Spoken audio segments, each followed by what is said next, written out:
کسی کو اللہ کا شریک نہ بناؤ۔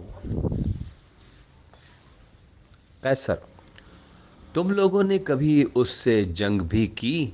ابو سفیان: ہاں۔ قیصر: نتیجہ جنگ کیا رہا؟ ابو سفیان: کبھی ہم غالب آئے، کبھی وہ۔ قیصر: وہ کیا سکھاتا ہے؟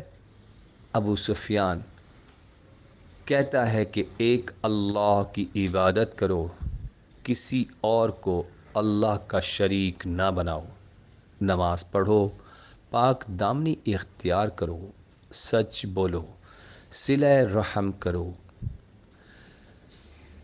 اس گفتگو کے بعد قیصر نے مترجم کے ذریعے سے کہا کہ تم نے اس کو شریف النسب بتایا، پیغمبر ہمیشہ اچھے خاندانوں سے پیدا ہوتے ہیں۔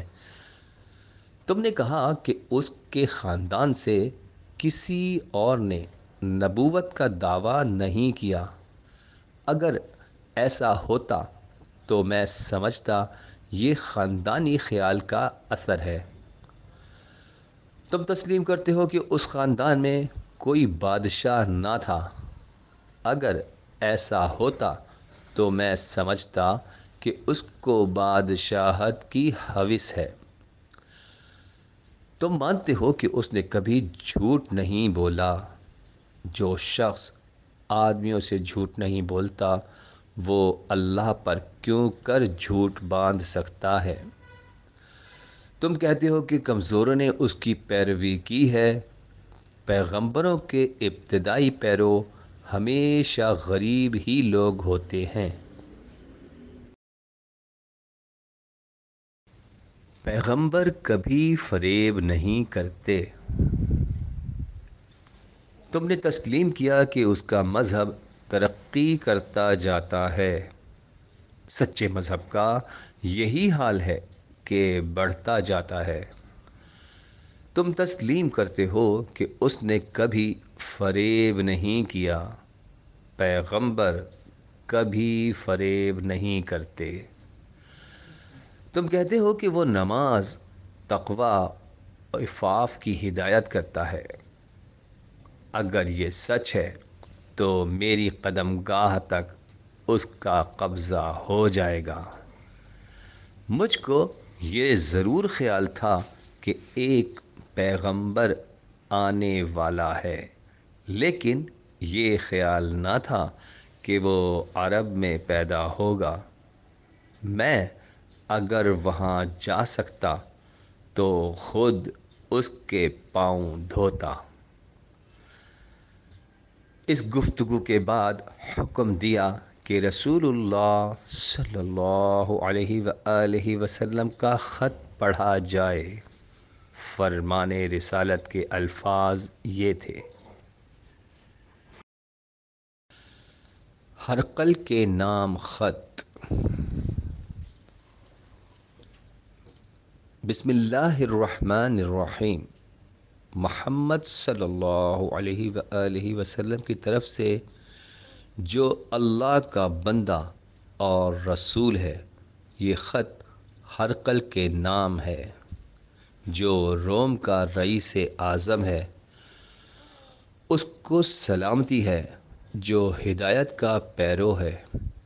اس کے بعد میں تجھ کو اسلام کی دعوت کی طرف بلاتا ہوں۔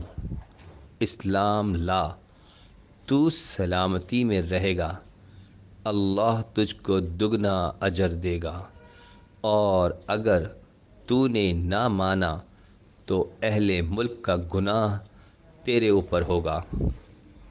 اے اہل کتاب، ایک ایسی بات کی طرف آؤ جو ہم میں اور تم میں یکساں ہے، وہ یہ کہ ہم اللہ کے سوا کسی کو نہ پوجیں۔ ہم میں سے کوئی کسی کو اللہ کو چھوڑ کر اللہ نہ بنائے۔ اگر تم نہیں مانتے تو گواہ رہو کہ ہم مانتے ہیں۔ قیصر نے ابو سفیان سے جو گفتگو کی تھی اس سے بطارقہ اور اہل دربار سخت برہم ہو چکے تھے۔ نام مبارک پڑھے جانے پر اور بھی برہم ہوئے۔ یہ حالت دیکھ کر قیصر نے اہل عرب کو دربار سے اٹھا دیا اور گو اس کے دل میں نور اسلام آ چکا تھا، لیکن تاج و تخت کی تاریکی میں وہ روشنی بجھ کر رہ گئی۔ اسلام قبول کر تو سلامت رہے گا۔ خسرو پرویز شہنشاہ ایران کے نام جو نامہ مبارک عبداللہ بن حذافہ رضی اللہ عنہ لے کر گئے تھے یہ تھا: خدائے رحمان و رحیم کے نام سے محمد صلی اللہ علیہ وآلہ وسلم پیغمبر کی طرف سے کسریٰ رئیس فارس کے نام۔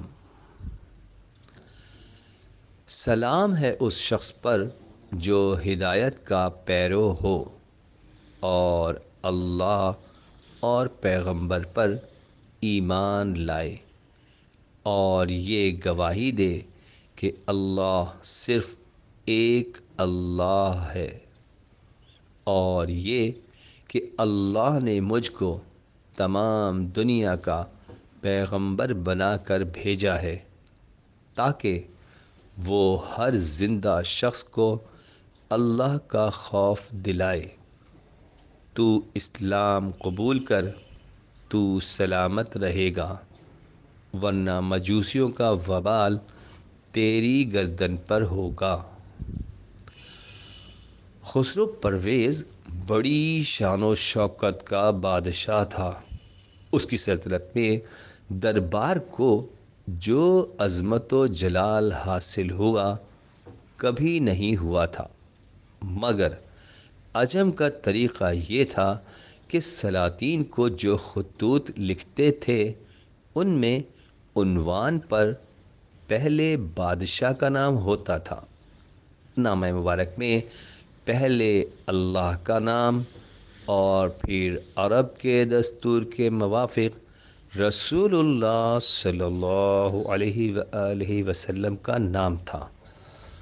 خسرو نے اس کو اپنی تحقیر سمجھا اور بولا کہ میرا غلام ہو کر مجھ کو یوں لکھتا ہے، پھر نامہ مبارک کو چاک کر ڈالا۔ لیکن چند روز کے بعد سلطنت عجم کے پرزے اڑ گئے۔